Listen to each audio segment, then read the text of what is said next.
আসসালামু আলাইকুম, স্বাগত জানাচ্ছি এনটিভির দেশের খবরে। সংসদ নির্বাচনের প্রচার শুরুর পর থেকেই দেশের বিভিন্ন স্থানে ভোটারদের কাছে ছুটছেন প্রার্থীরা, দিচ্ছেন উন্নয়নের নানা প্রতিশ্রুতি। বিস্তারিত আহমেদ শরীফের ডেস্ক রিপোর্টে।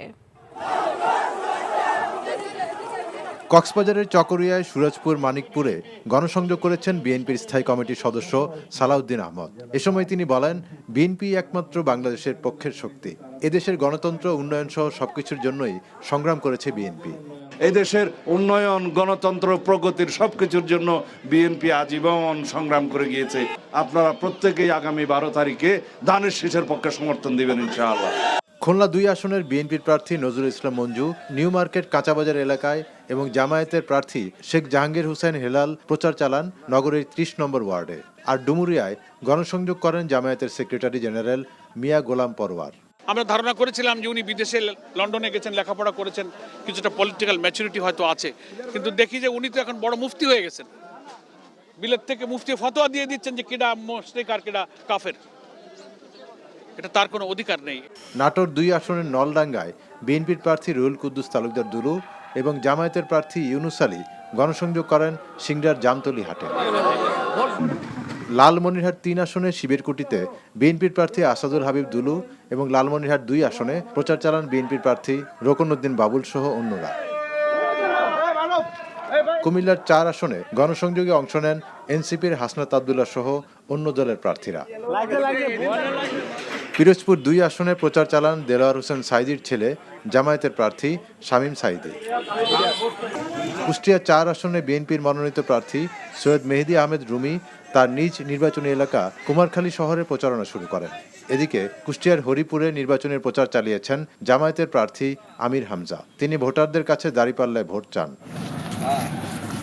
পটুয়াখালী 3 আসনে গণসংযোগ করেছেন গণ অধিকার পরিষদের সভাপতি নুরুল হক নূর। প্রথম নির্বাচনী জনসভায় তিনি ট্রাক প্রতীকের পক্ষে ভোট চান। আহমেদ শরীফ, এনটিভি নিউজ ডেস্ক। নির্বাচনের মাঠে সমতল ভূমি তৈরি না হলে সুষ্ঠু নির্বাচন সম্ভব নয় বলে জানিয়েছেন কক্সবাজার 2 আসনের জামায়াতের প্রার্থী হামিদুর রহমান আজাদ। নির্বাচন কমিশন নিরপেক্ষ আচরণ করছে না বলে অভিযোগ করেছেন তিনি। দুপুরে কক্সবাজার জেলা জামায়াতের কার্যালয়ে সংবাদ সম্মেলনে তিনি এসব কথা বলেন। নির্বাচন ঘিরে আচরণবিধি লঙ্ঘনের অভিযোগ তুলে আজাদ বলেন, প্রশাসনকে অবশ্যই নিরপেক্ষতা বজায় রাখতে হবে। অবাধ, সুষ্ঠু ও গ্রহণযোগ্য নির্বাচনের জন্য লেভেল প্লেইং ফিল্ড নিশ্চিতকরণে প্রশাসনের দৃঢ় ও দৃশ্যমান ভূমিকা পালন করতে হবে বলেও জানান তিনি। আগামী 2রা ফেব্রুয়ারি জামায়াতে ইসলামীর আমির কক্সবাজার সফর করবেন বলে জানান হামিদুর রহমান আজাদ। প্রয়োগ করতে গিয়ে যে নির্বাচন কমিশনের আচরণবিধি তারই রিটার্নিং অফিসার এটা বাস্তবায়ন করে। কিছু কিছু উপজেলায় নেত্রকোনার কথা জানি, চট্টগ্রাম আনোয়ারের কথা জানি, ইউনূস সাহেব আচরণবিধি প্রয়োগ করেছেন। দলীয় প্রভাব খাটিয়ে ওনাদেরকে বদলি করা হয়েছে।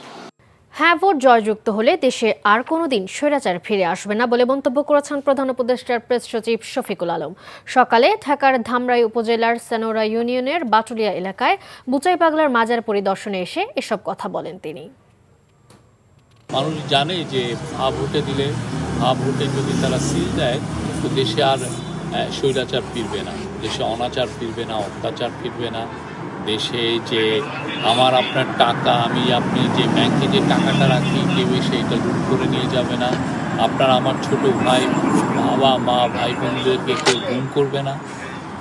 আমরা এমন একটা শাসন ব্যবস্থা পাবো যেটা মানুষের অধিকারকে অক্ষুণ্ণ রাখে। নাটোরের সিংড়ায় জিয়া পরিষদ সদস্য অধ্যাপক রেজাউল করিম সহ 2 খুনের ঘটনায় 34 জনের বিরুদ্ধে একটি হত্যা মামলা দায়ের করা হয়েছে। নিহত রেজাউল করিমের ভাতিজা হাসানুর রহমান বাদী হয়ে গতরাতে সিংড়াই থানায় মামলাটি দায়ের করেন। তবে এখন পর্যন্ত পুলিশ কাউকে গ্রেফতার করতে পারেনি। বুধবার রাতে সিংড়া উপজেলায় কুমারপাড়া গ্রামের নিজ বাসার সামনে কুপিয়ে ও গলা কেটে হত্যা করা হয় সিংড়া উপজেলার জিয়া পরিষদ সদস্য ও বিলহালতি ত্রিমোহনী কলেজের সহকারী অধ্যাপক রেজাউল করিমকে। এর জেরে স্থানীয় আওয়ামী লীগ কর্মী আব্দুল ওয়াহাবের বাসায় অগ্নিসংযোগ করা হলে পুড়ে মারা যায় তার মা সাবিয়া বেগম। কক্সবাজারের হোটেল সি প্যালেসে অনুষ্ঠিত হয়েছে স্কয়ার টয়লেট্রিজ লিমিটেডের বার্ষিক বিক্রয় সম্মেলন 2026। প্রায় 1600 সদস্যের অংশগ্রহণে সম্মেলনের উদ্বোধন করেন স্কয়ার টয়লেট্রিজ লিমিটেডের ব্যবস্থাপনা পরিচালক অঞ্জন চৌধুরী। অনুষ্ঠানে উপস্থিত ছিলেন প্রধান নির্বাহী কর্মকর্তা মালিক মোহাম্মদ সাইদ সহ প্রতিষ্ঠানের ঊর্ধ্বতন কর্মকর্তারা। উদ্বোধনী বক্তব্যে অঞ্জন চৌধুরী বলেন, 2025 সাল ছিল চ্যালেঞ্জিং, তবে সম্মিলিত প্রচেষ্টায় প্রতিষ্ঠানটি সাফল্যের ধারাবাহিকতা ধরে রাখতে পেরেছে। সম্মেলনে স্কয়ারের বিভিন্ন ব্র্যান্ডের অধীনে একাধিক নতুন পণ্য লঞ্চ করা হয়। অনুষ্ঠানে মেরিল petroleum জেলির brand ambassador Shakib Khan উপস্থিত ছিলেন। দিনব্যাপী নানা কার্যক্রম শেষে সেরা বিক্রয়কর্মীদের পুরস্কৃত করা হয়।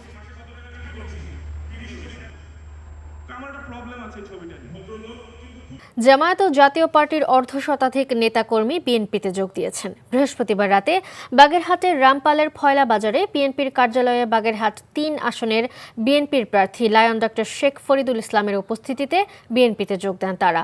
জামায়াত জাতীয় পার্টির নেতা কর্মীরা বলেন, জিয়াউর রহমানের রাজনৈতিক আদর্শে অনুপ্রাণিত হয়ে বিএনপিতে যোগ দিয়েছেন তারা। হিলিস্থল বন্দর দিয়ে গত 2 দিনে ভারত থেকে 816 মেট্রিক টন চাল দেশে আমদানি করা হয়েছে।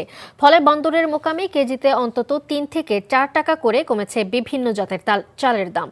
দেশের অভ্যন্তরীণ বাজারে চালের মূল্য নিয়ন্ত্রণে রাখতে সরকার এই সিদ্ধান্ত নেয়। হিলিস্থল বন্দরের আমদানিকারকরা বলছেন, পুরো দমে আমদানি শুরু হলে দেশের বাজারে চালের দাম আরও কমে আসবে। শুল্ক কর্মকর্তারা জানান, গত বুধবার 2 দিনে ভারতীয় 20টি ট্রাকে মোট 816 মেট্রিক টন চাল আমদানি করা হয়েছে। গত 18 জানুয়ারি অনুমতি পেয়ে বন্দরের আমদানিকারকরা চাল আমদানি করেছেন। 2000 অসহায় ও দুস্থদের মাঝে কম্বল বিতরণ করেছে রামপাল কয়লা ভিত্তিক তাপ বিদ্যুৎ কেন্দ্র। বাগেরহাটের রামপাল উপজেলার রাজনগর ইউনিয়ন পরিষদ চত্বরে আয়োজিত এই কম্বল বিতরণ অনুষ্ঠানে প্রধান অতিথি ছিলেন বাগেরহাট জেলা প্রশাসক গোলাম মোহাম্মদ বাতেন। রামপাল তাপ বিদ্যুৎ কেন্দ্র 2014 সাল থেকে এই এলাকায় শিক্ষা, উন্নয়ন, সুপেয় পানির ব্যবস্থা, হুইল চেয়ার বিতরণ, শীতবস্ত্র বিতরণ, বিনামূল্যে চিকিৎসা সেবা ও মেডিসিন বিতরণ করে আসছে। শেষ করছি ঘোড়দৌড়ের খবর দিয়ে। বগুড়ার শাহজাহানপুর উপজেলায় হয়ে গেল ঐতিহ্যবাহী ঘোড়দৌড় প্রতিযোগিতা। বিকেল 3টায় উপজেলার গয়নাকুড়ি এলাকায় ঘোড়দৌড় প্রতিযোগিতায় উৎসুক মানুষ ভিড় করেন। প্রতিযোগিতায় বিভিন্ন জেলা থেকে আসা মোট 22টি ঘোড়া অংশ নেয়। প্রতিযোগিতা শেষে বিজয়ীদের মাঝে পুরস্কার বিতরণ করা হয়। এই ছিল দেশের খবরে। এই খবরের ভিডিও সহ আপডেট জানতে ভিজিট করুন NTV অনলাইন www.ntvbd.com। এছাড়াও NTVর জনপ্রিয় সব অনুষ্ঠান ও খবরের আপডেট জানতে ভিজিট করুন আমাদের ইউটিউব ও ভেরিফাইড ফেসবুক পেজ। 6টা ইভিনিং নিউজ দেখার আমন্ত্রণ রইল। ধন্যবাদ সবাইকে।